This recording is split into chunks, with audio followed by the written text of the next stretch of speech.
2014, Silicon Valley. A 30-year-old woman in a black turtleneck is on stage. Her company? Valued at $9 billion. In the audience, you've got Henry Kissinger, Pentagon generals, billionaires, and they all believe she is about to revolutionize medicine forever. But just 4 years later, she's facing federal prison. And $700 million in investor money has simply vanished. This is the story of Elizabeth Holmes and Theranos, a story about how one lie built an empire. And it's also the story of how one journalist brought it all crashing down. See, this is a tale of two different worlds, separated by a lie so vast, so convincing it fooled some of the most powerful people on the entire planet.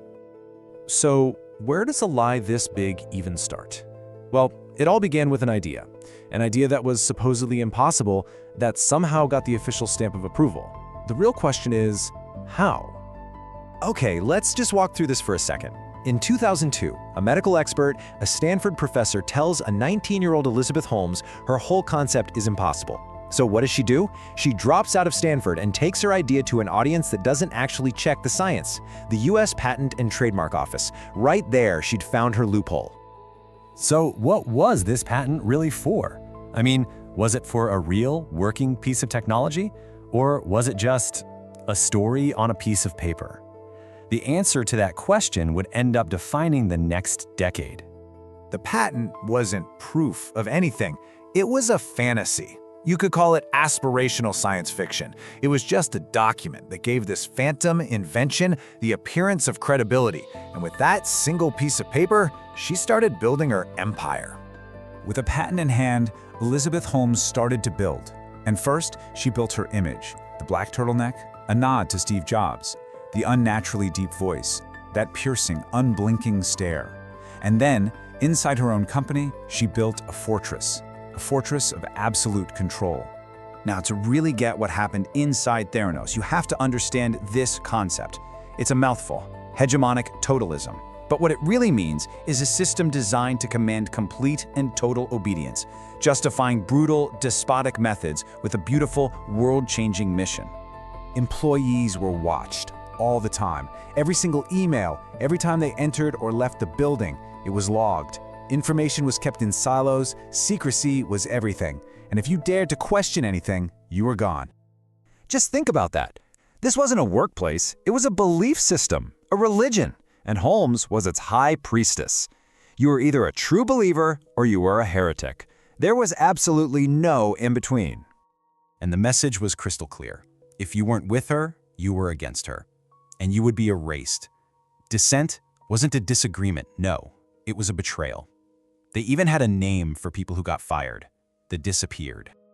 But while Theranos was operating in its own strange, sealed-off reality, the outside world still had rules, rules designed to protect patients, rules that Theranos was supposed to be following.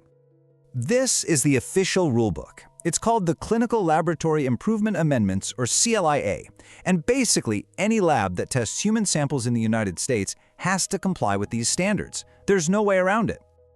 And these rules are strict. CLI uses 7 different criteria to figure out how complex and therefore how regulated a lab test needs to be. It's a whole system designed for one reason: to protect patients. Which of course brings us to the obvious question. How in the world did they get away with it?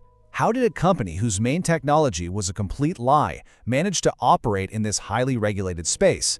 Well, the answer wasn't in the rules, it was in the loophole. And there it is, the fatal flaw in the system. The government could certify that a lab was meeting operational standards without ever actually checking if its tests were medically useful, or accurate, or even safe. Theranos didn't just find this loophole, they exploited it to its absolute limit. But here's the thing about a fortress built on lies. It's never truly impenetrable. No system of control is perfect, and eventually the truth started to seep out from the cracks in the wall that Holmes had built. The first cracks didn't come from regulators or investors. No, they came from inside, from the scientists who knew the dark secret at the heart of the company, that the technology, it just didn't work. One of them was the chief scientist, Ian Gibbons. After he raised concerns, he was demoted. Then, he was summoned to a meeting with Holmes. That night, he took his own life. Ian Gibbons' death should have been a massive warning sign, but for some, it became a call to action. Tyler Shultz, the grandson of board member and former Secretary of State George Shultz, he saw the fraud with his own eyes. When he went to his grandfather, he wasn't believed. The family was torn apart. Feeling betrayed, Shultz went to John Carreyrou, a reporter at the Wall Street Journal. And that's when everything began to unravel. The fuse was lit. The two worlds of Theranos, that carpeted world of hype and the tiled world of failure, they were on a collision course, and the fantasy was about to collapse into a very brutal reality. After the Wall Street Journal story broke, the dam just burst. Federal investigations, lawsuits, and finally, criminal charges. Elizabeth Holmes was sentenced to over 11 years in federal prison. Her secret partner, Sunny Balwani, got nearly 13. The judge's final assessment was blunt.